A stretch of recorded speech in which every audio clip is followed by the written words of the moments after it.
Thank you, Mr. Chairman, and thank you to the panelists for testifying today and for your service. I wanted to direct my question to Admiral Bono. I want to discuss the General Temporary Military Contingency Adjustment Program, which, as you know, exists to offset the lower reimbursement levels provided under the Medicare payment model to sole community hospitals that provide care to large volumes of service members and military families. In my district, Fort Drum does not have a full MTF on post, so soldiers and their families depend on community hospitals, one of which is the Carthage Area Hospital. Outpatient services to our military and their families represent anywhere from 30 to 35% of this hospital's outpatient services.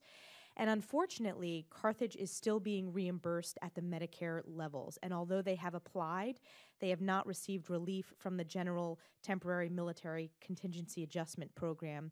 And this appeals process has been going on for 2 years, since September of 2013. So my question is, what is DHA doing to alleviate these bureaucratic challenges facing facilities like Carthage Area Hospital?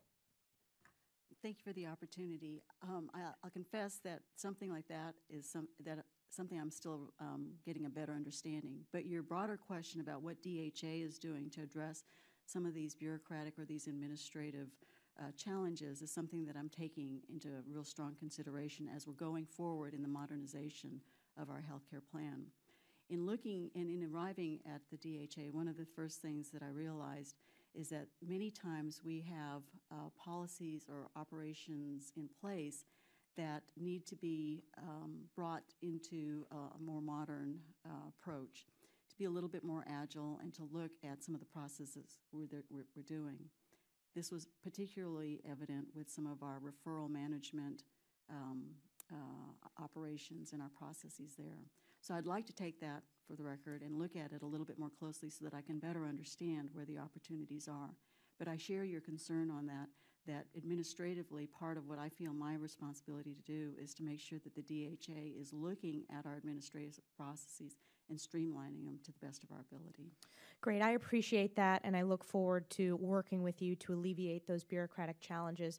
But I'd also like you to take for the record the specific case of Carthage Area Hospital. The uncertainty for 2 years since September of 2013. We are working with their office. We are trying to work with DHA, and we need to get more understanding of the decision, which brings me to my next point.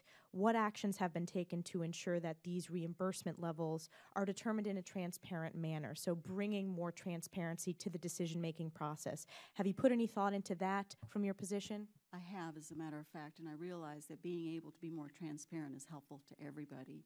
So you will see that in many of our discussions that we're bringing that to the table, being more transparent about our conversations, being more transparent about our analysis as well. Okay, great. I think that bringing greater transparency would not only help this specific case of Carthage Area Hospital, but in terms of who qualifies for this program, because there's been an independent audit of Carthage that basically says that they are beyond the 10% requirement, that outpatient services make up 30 to 35%, so they should qualify for this program. So we need transparency and clarification, and I'm sure this isn't the only hospital that's facing this issue. And I yield back the rest of my time.